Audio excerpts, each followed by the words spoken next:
Welcome back to Koreanology 101, the podcast dedicated to exploring the complex nuances of contemporary Korean culture and society.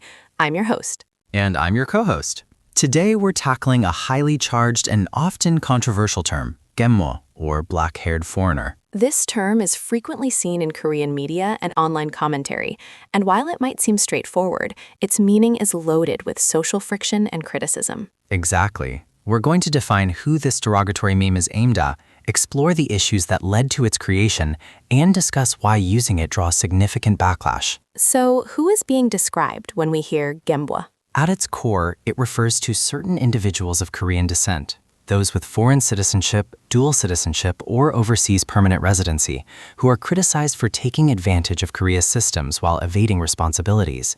It's important to note its origin. It started as financial industry slang used to criticize Korean background people who used their foreign nationality to avoid punishment after committing crimes. I see.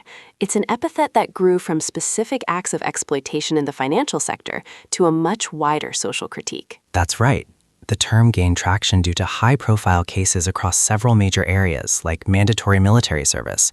While laws have tightened, instances involving the children of high-ranking officials abandoning their Korean nationality to bypass service continue to draw public ire. What about the economic front, like taxes and finance? That's another major source of friction. We've seen accusations of high-profile chaebol heirs using foreign citizenship to facilitate tax avoidance.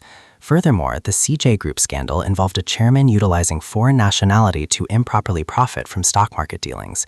Even in real estate, foreign capital, often disguised as these Geom-Meo-Oe investments, has been scrutinized for speculative multi-home ownership. And perhaps the most common recent complaint involves the national health insurance system. Yes, the classic hit-and-run scenario, where overseas residents would fly into Korea, utilize advanced medical care funded by the NHI, and then leave immediately.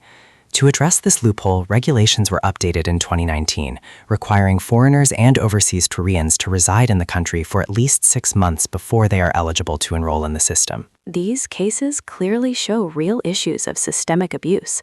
But turning now to the term itself, Geom-Meo-Oe is heavily criticized. It certainly is. Many view it as hate speech directed at the Korean diaspora as a whole, generalizing the actions of a few.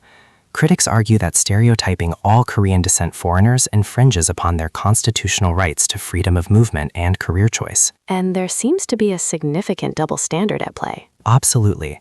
When a Korean descent foreigner succeeds internationally, they are celebrated as a proud product of Korea. But if they face issues or controversy, they are instantly dismissed with this derogatory label. There's also the question of ambiguity. Black-haired foreigner could literally describe any Asian foreign national. Indeed. Some critique the phrase as stemming from older societal biases that perhaps only recognized Caucasian individuals as true foreigners. Interestingly, reports suggest the term is becoming less common among younger generations today. So, black-haired foreigner is a complex label that highlights real, documented issues of regulatory exploitation in Korea. But we must remember that it is also a term fraught with historical baggage and potential discrimination. It serves as a reminder that societal language can often generalize and marginalize entire groups based on the actions of a few. That's all the time we have for today.